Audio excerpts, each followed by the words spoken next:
I just heard a pastor mention the reasons why some prayers might not be answered. So the first one is that you did not actually pray. James 4:2 says, "You have not because you did not ask God." So actually ask God.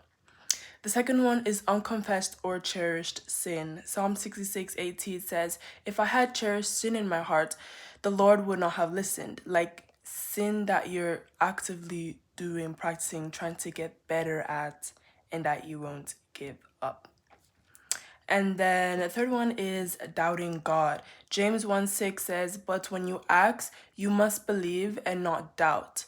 Because the one who doubts is like a wave in the sea, blown and tossed by the wind." Don't doubt. Have faith. Faith of a mustard seed can move mountains.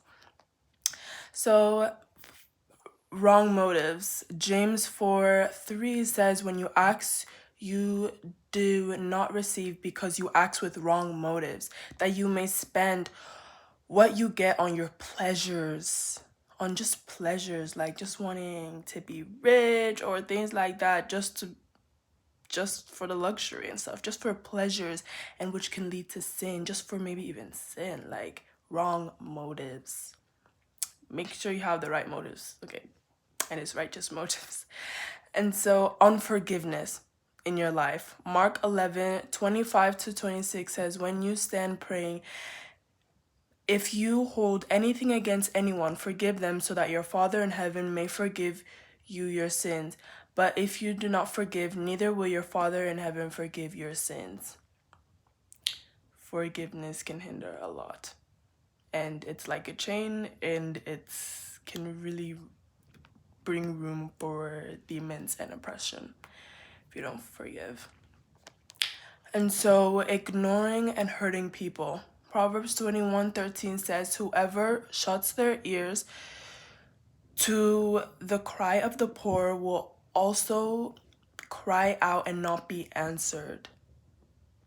And then being a bad spouse, like if you're married, for husbands, especially husbands, it says in 1 Peter 3:7, "Husbands, in the same way, may be considerate as you live with your wives, and treat them with respect, so that nothing will hinder your prayers."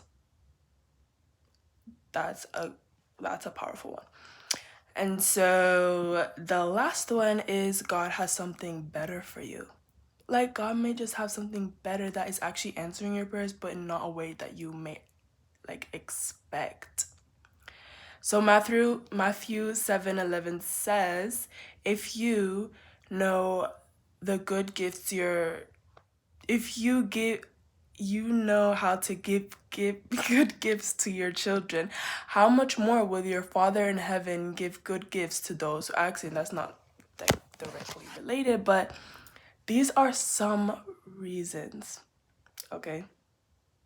So really register if you're doing any of these things, and that could be a reason that the prayer is not answered.